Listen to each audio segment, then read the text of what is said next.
Hello and welcome back to An Abundance of Thrones. This podcast focused on the Game of Thrones HBO series. I am Garrett and I am accompanied by Brad and Wade. Hello. Wow, that was like simultaneous, you guys. Do you want to jinx each other or do you just want to let that go? We'll just let it slide. Fantastic. We are going to be recapping Season 5, Episode 1 of Game of Thrones, titled The Wars to Come, a phrase that was actually uttered twice in the show, one by Varys and one by, what's-his-face? King Beyond the Wall. Varys. Oh, Mance Rayder. Mance Rayder. Yeah, thank you. Who technically doesn't call himself a king. No, they call him the King Beyond the Wall. Do you watch the show? No, but I think the wildlings don't refer to him as a king, do they? I think they do. Anyway, a little bit of data on the episode. This is directed by Michael Slovis, his debut director spot for Game of Thrones, who he will also directing the next episode as well.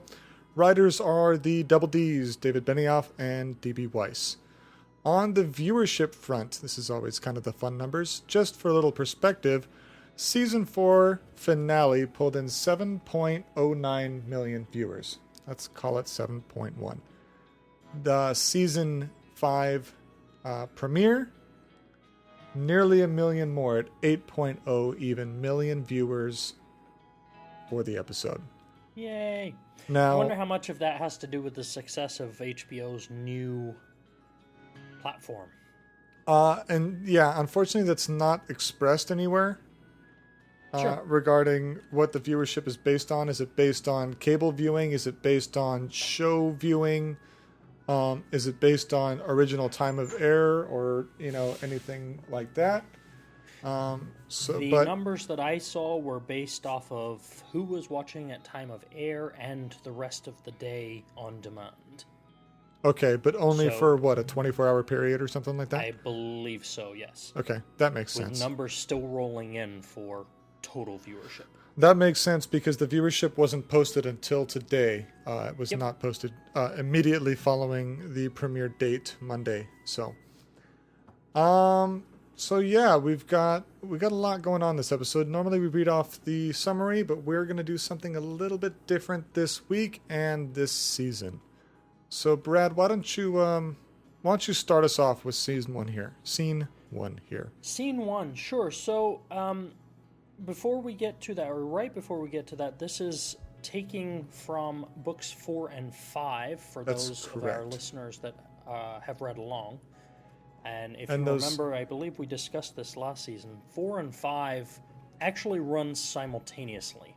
And for the record, 4 is A Feast for Crows, I believe, and 5 is A Dance of Dragons. Oh, and spoiler alert. Significant, yes. Significant spoiler alert. Okay, I mean, so not significant beyond this episode. We're not going to go into what the book reveals about what's to come, but we are discussing the episode. So if you haven't seen it and don't want to know, stop now. But come back. So we open up. First scene is a flashback. Yeah, the first of the series, actually. First of the series? Really? I believe so. First of the season. No, series. No. I don't think they've done a flashback in any previous episode. Interesting. So we open up with a very young pair of girls, actually, walking through the forest, I would say. Kind of rainforesty. It kind of threw me at first as to where we were. There was no real visual reference and clues as to what was going on here. And they come upon a hut, I suppose, in the woods. Now, my first thought on this one was, and I was stupid, obviously, and you guys can chime in and agree with me here. My first thought was hut in a wild area must be Craster's Keep.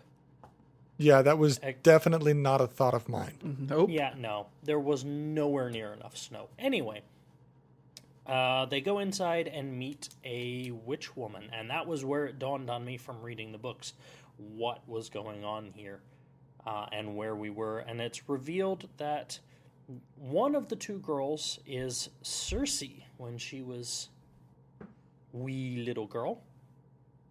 And her friend, which is not named in the episode, although if I remember correctly, she is named in the book. And this is the origin of the prophecy about Cersei's future and her king, or her marrying the king and having kids, but not the same kids, and her ultimate demise. Yeah, I mean, when I first saw the scene, I initially thought Marcella, Cersei's daughter. Yep. But then I thought, well, if we're in Dorne, they didn't show any Dornish cities in the opening segment. Yeah. I mean, in the opening sequence, which is amazing, they Absolutely. always tease you with either places they're going to show you or at least talk about. They mentioned Winterfell. They didn't go there. We saw Pentos again, which we'll get to, but nowhere in Dorne yet. But then I saw this clip and I saw a young blonde, and because we haven't seen a flashback up till this point, I didn't think at first that we would have one. So I thought Marcella until it was expressed at the end of the clip that this was indeed Cersei. We could have seen that by the, once again, the terrain, where Dorne is, I think, probably more of a desert land. Yeah. It's alluded to be desert, but we haven't seen Dorne in the show, so we don't really know. They have water gardens, but they have a lot of sand. Their bastards are the surname is Sand, much like in the north, the bastard surname is Snow, as in John.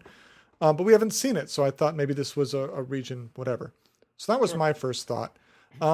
Interesting that the prophecy or the witch told her that her children will wear golden crowns and golden shrouds. Now, I'm not quite sure of the shroud part, but all her kids are blonde of hair. So would that is the golden crowns alluding to them all being kings or queens, or is alluding to the fact that they're all blonde of hair? I think that's deliberately left ambiguous. Yeah, because I agree. You figure Joffrey's been king and died, and Tommen is king, Yep. and Marcella is betrothed, and in theory eventually will be, or she is a princess and therefore wears a crown. So I think that's deliberately ambiguous. And I would agree. Now, as we said, the prophecy indicates that Cersei will be, I want to say overthrown, but will be replaced by a younger, more beautiful queen. I've heard other people talk about, well, this could be Daenerys. This could be, maybe Sansa or somebody like that. Obviously, Cersei believes this to be Marjorie Tyrell, Yes. as we get the look of death in the next scene. Wade, do you have anything else to chime in on the flashback? No, I mean, it was pretty cut and dry. We had except for the whole prophecy part, of what may be expected to come. I know with Game of Thrones, it's always subtlety is the key. Correct. My big thing I heard from this real quick before we move on is that the witch, which is named as Maggie, informs Cersei that the king will have 20 children. Have we seen 20 bastards in the show? Or has it at least been alluded to? Not a specific number that I recall. We know of a few. And we know that the show has taken some liberties because I know there was a blending of Gendry's character with another bastard. Right. So. But I don't think there's been a number placed on it. Yeah, that's what I thought either. I heard 20 in the prophecy, and I thought, wow, that's a lot. Robert was busy. Busy guy. Yep. Well, like they said, in the first episode, probably of the series, that when he was young, all he wanted to do was crack skulls. And by the way, this is an adult podcast. Fuck girls, Yes. But when he finally has the reign to do so, what is he gonna do? Take all the liberties he can. There you go. So, fair enough. and that could be said for any teenager. But hey, when your basically laws don't affect you, because if your social, to me. That's because right. your social standing, I'm special. Mm-hmm. absolute power corrupts absolutely. Pretty much. Absolutely. All right, so moving on, we transition into King's Landing, where we see Cersei approaching the now deceased father, Tywin. Wah, wah, shed a tear. And she Yeah, I can't chastises her say brother I a little can bit. muster any sadness on that one. Yeah, I mean, some interesting things were said later in the show. Maybe we'll touch base on regarding Tywin. However, we see Cersei chastise Jaime a little bit. And then we move into kind of a reception. So I want to say reception, but I don't know. I forget what the term is. Awake. Thank you. Where everyone is expressing their condolences. One of which being Lancel Lannister, who has adopted into the clan of the Sparrows, which is a radical religious cult following the Seven. And, everyone so sorry for Cersei and the Lannisters' loss. What I found really interesting with this scene, or at least the initial part where Cersei's chastising Jaime, is that she seems to be expressing this very hurt mourning that Tywin is dead.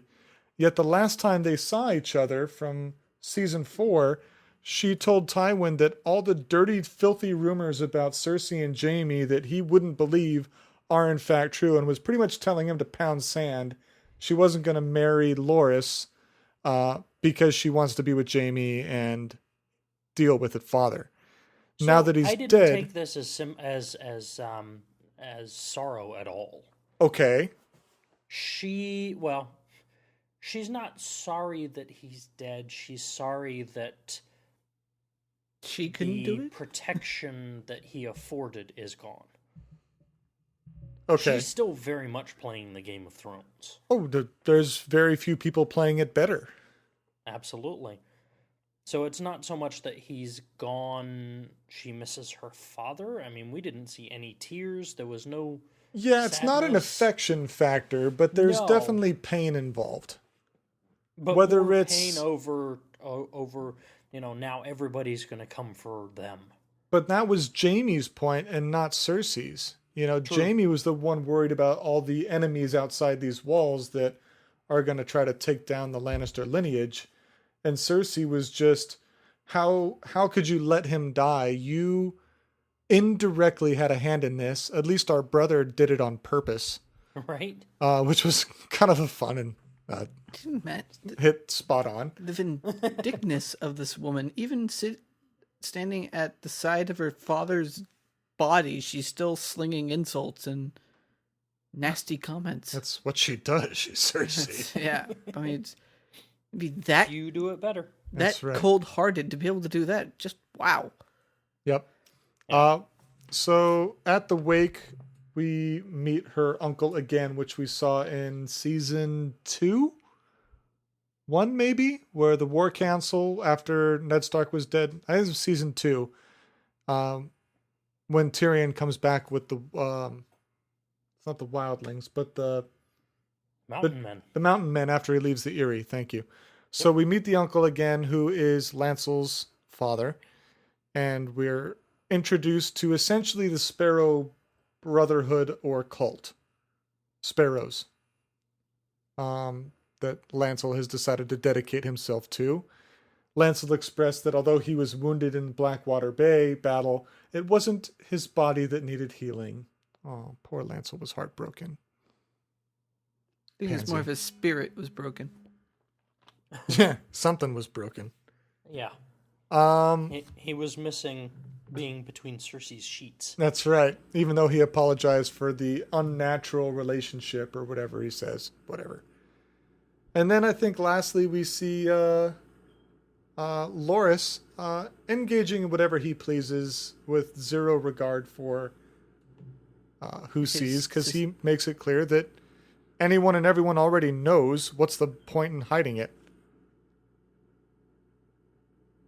This being his sexuality. Absolutely. Obviously. So I thought that was, not interesting, but at least he's realistic in that, look, it's not a secret anymore. Everyone knows. So whatever. Fuck it. I think we're done in King's Landing. So our next scene takes us to Pentos. Which we haven't seen since season 1. Yes. So, This is where we were we're introduced actually, to the Targaryens for the first time. And we're going back to the exact same house, to Yes. the house of Magistrate Illyrio. Yep. And we see Varys break Tyrion out of his box, finally, in a slightly pissed off form. I'm thinking Varys is starting to get good at breaking people out of boxes, even if he's the one that puts them in the boxes. Well, and I kind of understand He has experience. Tyrion being slightly pissed off here, being kept in the box. Why couldn't you let me out after we'd left the harbor? And I love the conversation here, too. Yeah, absolutely. It was brilliant. About having to pass shit through holes in the side of the box. Do you know what it's like to pass shit through an air hole? Oh, No, shit. but I know what it's like to pick it up and throw it overboard. We get a very interesting glimpse here into the particular version of Game of Thrones that Varys is playing. Yes. He's definitely playing the long game here. Yeah. We find out here that was never expressed that he is a Targaryen supporter.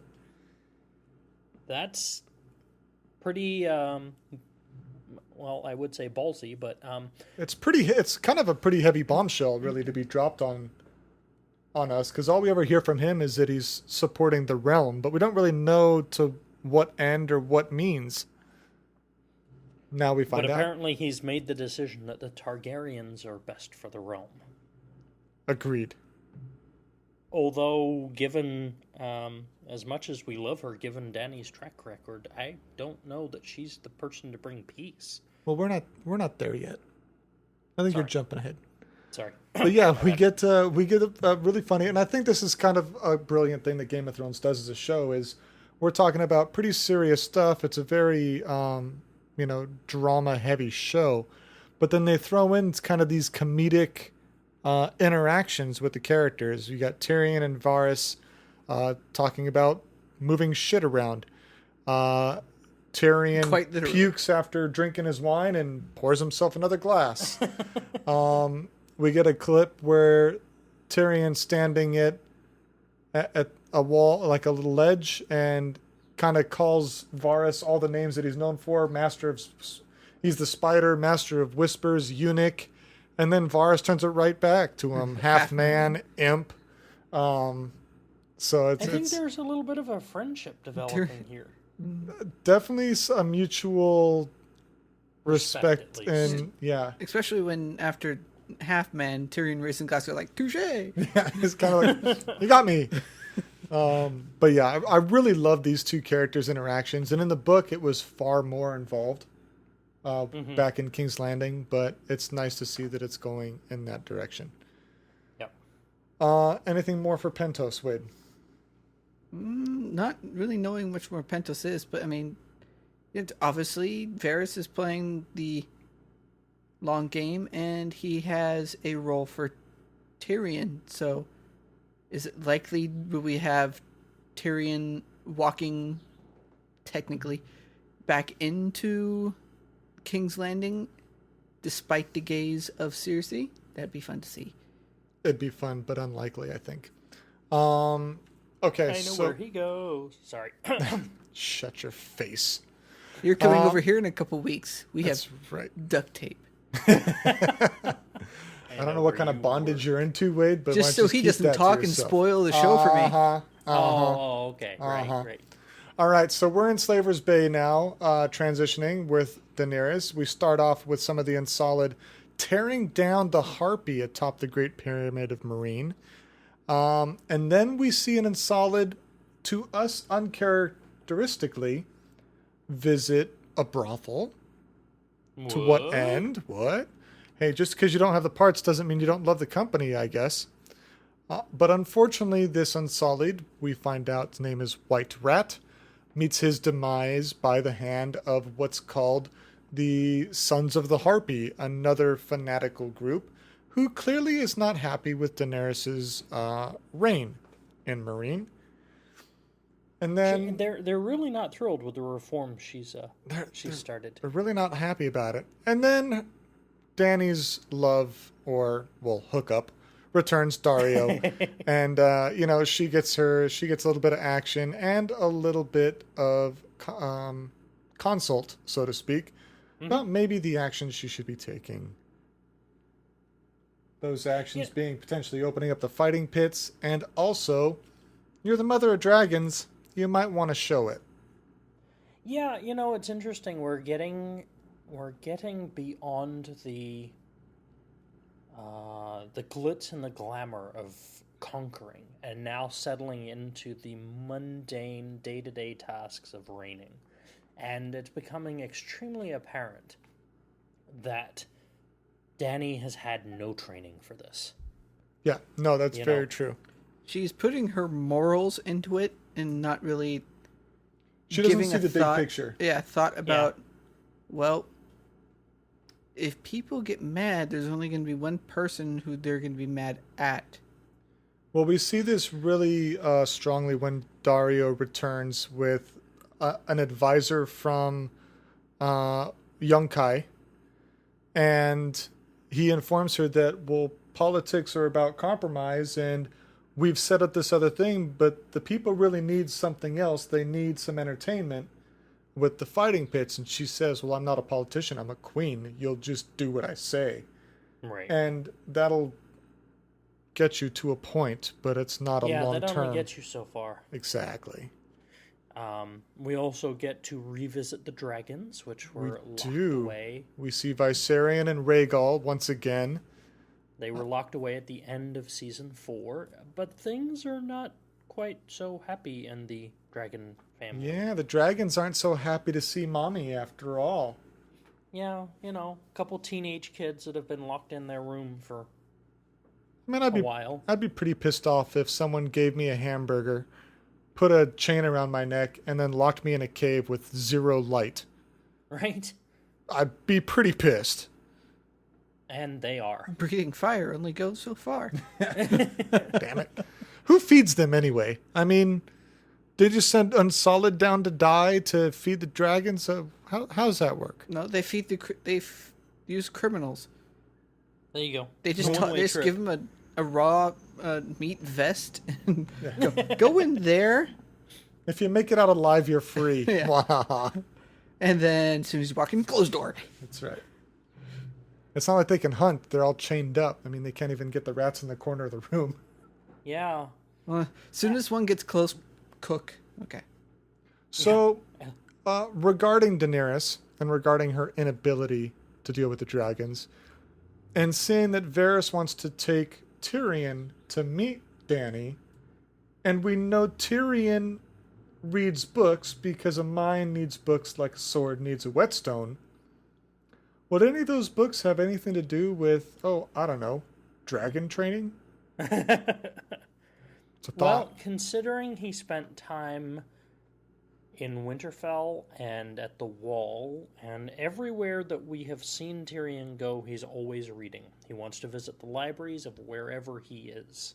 I was about to say, he also has or the brothels. He also has experience being locked up. Well, yes. This is true. He's got first-hand experience. He's like, look, I know what you're going through. They're his homies. I think it's extremely likely, although this is speculation, I think it's extremely likely he's come across books on maybe not a how-to guide. It's not dragon taming for dummies. But Dragon? The Westeros edition. That's right. 7 Kingdoms edition. That's right. But I think it's entirely likely he's come across a book or multiple books that discuss dragon training, at least. How to train your dragon for peasants, but only able to be purchased by noblemen, which would make the thing absolutely pointless. I think you tried it. It's the real version of How to Train Your Dragons. Yeah. That's right. Well, the Westerosi version. Yes, well, So, Yeah, Daenerys is having a tough time trying to figure out the lesser of two evils of ruling, and realizing that her ace in the hole is not necessarily a viable option right More now. of a jack. More of a jester. Yeah, it's not really much in play here. I agree. Okay, so I think we're moving on to the Vale. Yeah. So I'm trying to remember where we left this with I think it was with Sansa sticking up for Lord Baelish and defending him, and now we see him trying to train Lord Robin into somewhat of a lord instead of just a spoiled child. Yeah, it looks like they're trying to give him a little world experience, I think little they life lessons. May just look like they're more just kind of pawning him off. Well, they're trying to wean him, one first of all, Yeah. now that mommy is no longer available to suckle on. Literally, actually. Yes. Cow's milk for him. Chose those words specifically. Yes. Very, very wise choice.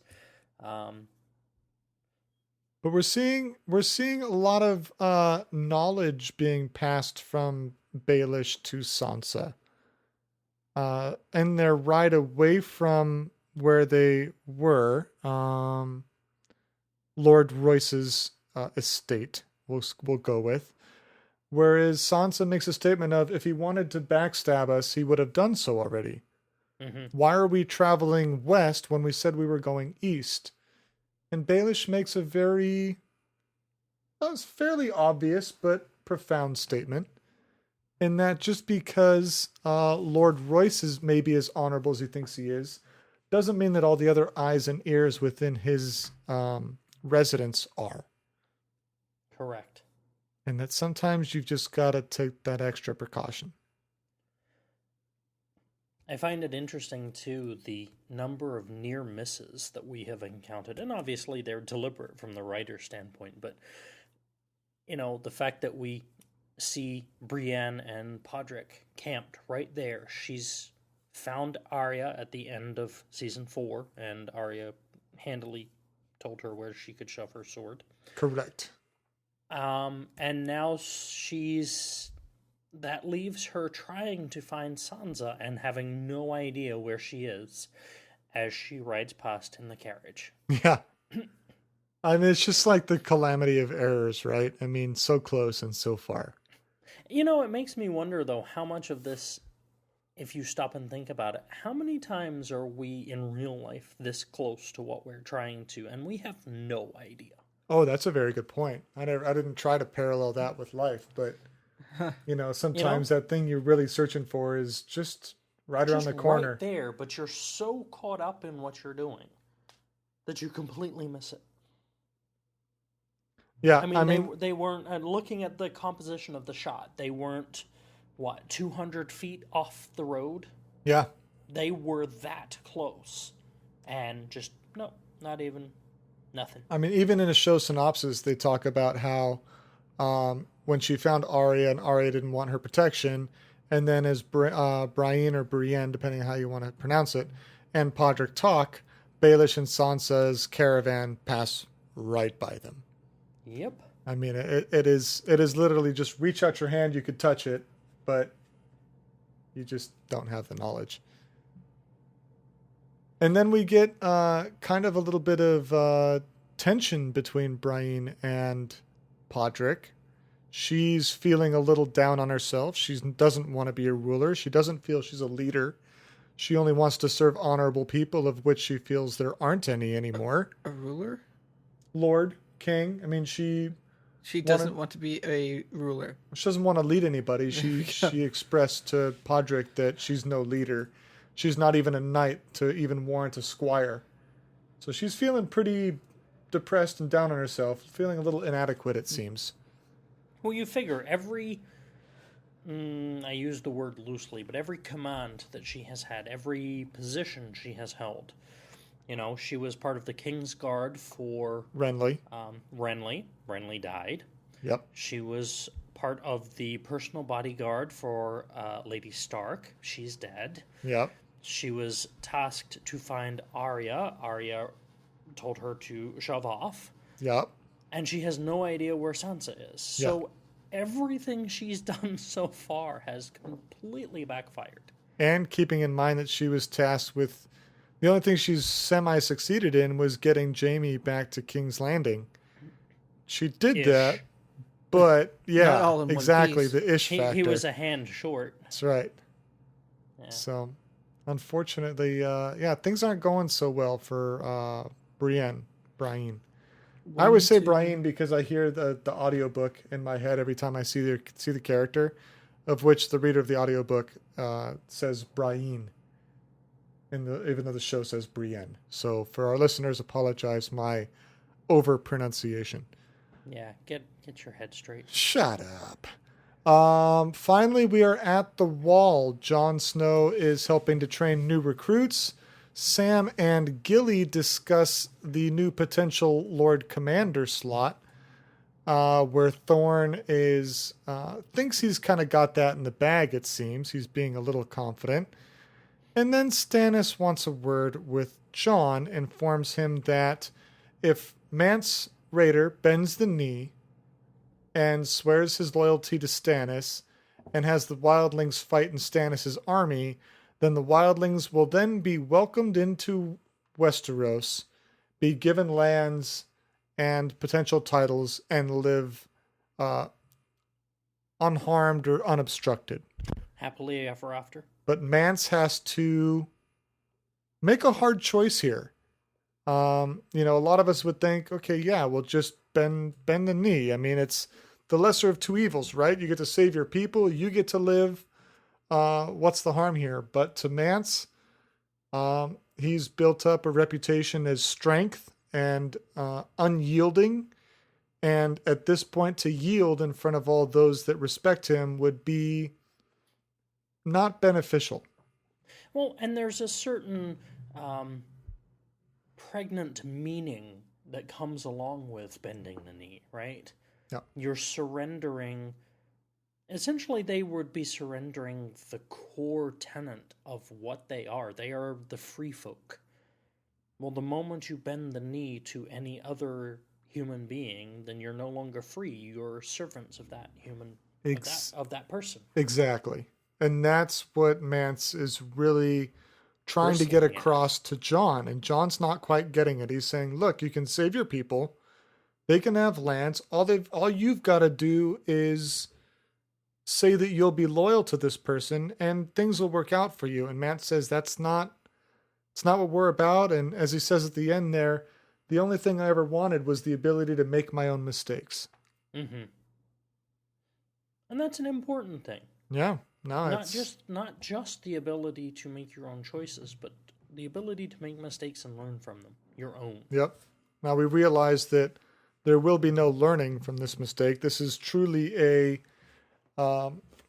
it's kind of an internal moral conflict, right? You have your life and the lives of your people on one hand, and then you have the morality or the tenets that the people live by. Yep. And to do one, you throw away the other. There's no middle ground here. And he pays the price for it. He does. However, his sentence was to be burned at the stake. Although that was initially carried out, Jon, in his respect for Mance and maybe his emotional conflicts going on with him, decides to mercy kill and put him out of his misery, so to speak. Now, this is I actually kind of see this as kind of a second way, just actually recently rewatching it. I almost kind of saw as Jon of a mercy killing, but also to show the respect. How do I say this? I'm trying to think of a way how to say it. Let's say, is it Bruce Bolton? Or is it... Roose Bolton is the one that killed Robb at the Red Wedding. Okay, so it was... Stannis? Stannis, thank you. God, I'm terrible. Stannis, I think, was kind of show, I'm going to show power by burning him at the stake. Yeah. I'm big and strong and powerful. I can take care of this guy in a brutal way. But let's look where the wildlings, free folk, where they lived. Mm-hmm. That's their bread and butter. What do you mean? Brutality. Sure. They're not going to be swayed by brutality because that's all they pretty much know. That's true. When I think there were... Sorry, finish up, Wade. When John sends the arrow into his heart saying, you know, you can still... He deserves better than this? Yeah. You can still live. Here's mercy if you know, could it be leading for him for the free folk to go, okay, so this is something we really kind of haven't seen throughout any of our lives.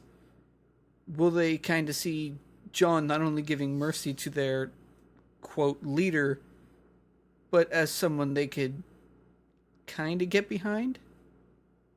It's a viable potentiality. I find the method of killing here a very interesting choice. By Stannis? Yes. Yeah, Okay. It was so much... I don't, so I'm curious as to where you there go was with so this. much emphasis put on it, though. But it's like, how will well, I die? By burning. You know, we had to bring it up. In the north, right? Yes. We've already seen that we have the possibility of White Walkers that can only be killed or only stopped by burning. Yes. So I think there's a small part. I think this is a small part that they don't want any part of a body left because what if Mance comes back as a wraith? Okay. But Stannis has never seen a White Walker, so that was his decision to burn. True. The only Also thing true. he knows about is Jon Snow told him to burn the bodies. That's correct. Very true. However, I think the bigger component of this is Stannis' religion. Yes. The Lord of Fact Light. That the Lord of Light, back in season 2, we see Melisandre presiding over a burning of a great many people at Dragonstone. Yes. All at the stake. All on a at the beach. stake. This reeks of her hand. Of course. And his, I don't want to say brainwashing, but his continued path down that Conviction? road. Yeah. Because, I mean, we've seen him talk to Melisandre about, I don't necessarily believe in your God, but you're getting me the results that I want. Right? He's So he's going along with it. Yeah, he's results driven. And as Mance said, if Stannis keeps getting what he wants, he'll probably be a better king than the idiots who sit on the throne now. But yeah, I mean, there's consistency with Stannis and Melisandre, and so the burning was, to me was, oh, it's Stannis. Of course, it's going to be a burning. What else would it be? Well, and so John's intervention could potentially be construed as treason. Oh, I see a very strong conflict forming as a result of this. Mm-hmm. Jon wasn't able to get Mance to bend the knee as Stannis had more or less commanded. Jon takes away Stannis' thunder of the mercy killing. So, Jon, from Stannis' perspective, at least for the show, there's seems to be a wedge that's getting larger and larger between these two, just from the few interactions we've seen. And Absolutely. It'll be curious as to what Wade addressed on is that obviously Stannis isn't winning over the wildlings. He showed up in force north of the wall. He captured Mance, who they respected. He's now killing Mance, and which could arguably be one of the worst ways to go possible. And then you've got Jon, who they've known, they don't necessarily like, but they tolerate, who then gives Mance maybe more of a respectable death than the suffering one that was taking place. If you go back to the religion thing, isn't it just burning the bodies, not like killing them by flame? No, Melisandre, when we first meet I'm talking Stannis, about wildling tradition. Oh, yeah. Well, Yes, Wildling doesn't really Wildlings have a is just religious. burning the bodies so they can't come back. Yeah. So it's no way with it's Stannis' brainwashing from Melisandre rather Yes. than just him trying to play a nice card by. Oh, no. He's not playing any games to try to win over the wildlings at all. This is all standard operating procedure for him, burning at the stake because you're not doing what I want you to do. Mm-hmm. So I'm going to throw in a wild card here. Okay. Draw 4? Reverse. Darn! Damn it! Okay, so it makes me wonder what the connection is between the Lord of Light and the whole religion that goes along with that, and the Baratheon family. Elaborate. No mention is made of Renly so far that we know of. However, obviously Stannis has aligned himself very closely with Melisandre, Yes. and Robert had a red priest in his court, Did he? Thoros of Myr. Thoros of Myr, who is now with the Band of Brothers, who's the one who brought... Oh, what's his name? The guy that the Hound killed in the trial by combat brought him back after freaking getting darn near cut in half. Right? He's been resurrected like 5 times now? 7. That's what I meant. Yes. That's true, because we did hear, if you recall back to season 4, where not Bolton. What's the Beric knight? Dondarrion, by the way. Dondarrion, who's we're talking about, yes. Okay, yes. And who's the knight that joined up with Dany and Mormont? What's his name? Sir Selmy. Barristan Selmy. We hear Yep. Selmy and Jorah talk about Thoros of Myr and the fight and his flaming sword, and they kind of got a chuckle out of that ridiculous flaming sword. But going back to Renly... Pike. Yes. But going back to Renly, if you remember when Stannis approached them at his war camp, so to speak, and Stannis had his flag with the flaming red heart and the stag over it, there was some mildly accusatory statements towards Stannis, like, you took this as your religion, I recall hearing. Renly wasn't too thrilled or happy or condoning of this, what we can only be understanding as a foreign religion into Westeros. Right. No, it's definitely foreign. It's from the Free Cities. But what I was trying to get at is, I don't think that the Baratheon family is necessarily tied to the Lord of Light. Okay. Is my understanding. Now, talking about religion, though, we have some interesting things going on in the world. We've seen that really the Lord of Light is the only one where miracles are happening, right? Melisandre gives birth to the smoke baby. There's predictions in the fire. There's, kind of the Lord of Light is we're seeing these fantastical things happening. Sept of the Seven, not so much. It's just kind of this place of worship, so to speak. Not really anything physically is happening with that. The old gods we're seeing with Bran and the three-eyed raven and the godswood trees, so that's still kind of a thing. But now we're seeing the sparrows from King's Landing, and those book readers know that's only going to compound. So I'm curious is how much of Game of Thrones is going to turn into a religious war. And what religion would Dany fall under? Dun, dun, dun. The religion of screw you, I have dragons. I like that religion. Where do I get a copy? I think that's a good place to leave it. That's right. The rhetoric of it is Dracarys. That's right. Every other word, Dracarys. That's right. Yeah, that's going to do it, I think, for this week. Thanks for joining us. Next episode will be titled The House of Black and White, which we didn't touch on really. Just touching really quick, we see Arya getting dropped off at the doorstep in Essos to a big building with a door, one of black, one of white. Woohoo! Woohoo! So we'll see you guys next week. Until next time, Vala Margulis. Vala Dohairis.